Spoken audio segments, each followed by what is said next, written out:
Hey everybody, it's Neil. I'm at a park on a windy day and my little tripod I have here is about to blow over. So I got myself a new tripod and I hope it doesn't blow over. And hopefully I can get this going in time before that other one blows over. So let's see what we got in here. Let me put this box somewhere. It's too windy. I'll have to put it between my legs. So here we go. So the tripod is in here.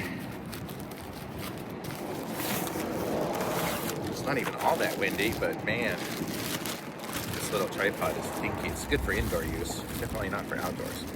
So I'll show you guys what we have here.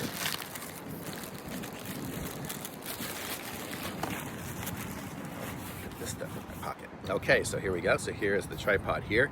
It's got extension legs, so that's going to give us the ability to have it standing up nice and wide. It's going to be a nice tall tripod. There we go. And the poles are made out of like aluminum or something, so they're nice and strong. And then look at this. Look at that base. Oh, there goes my mount.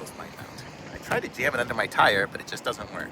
But here we go. Look at this one here. This is going to be super stable. Let's look at how wide that gets.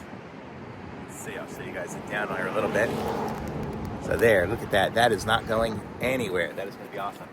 And it's got the screw mount on the top here, so I can screw, and you can erase this here too, so I can make it even taller. Then it'll be probably taller than the current one. Oh, that'll hold this in. But you can see it's got the little screw mount on the top, so I can screw my camera in there, and I can also have the quick release. So that is good. And so I'm going to say this is a really nice one. It's got the little pivot on there as well, and you can even pivot it this way if you wanted to do sideways. So how cool is that? Nice tripod mount by Nest. It's the NT510.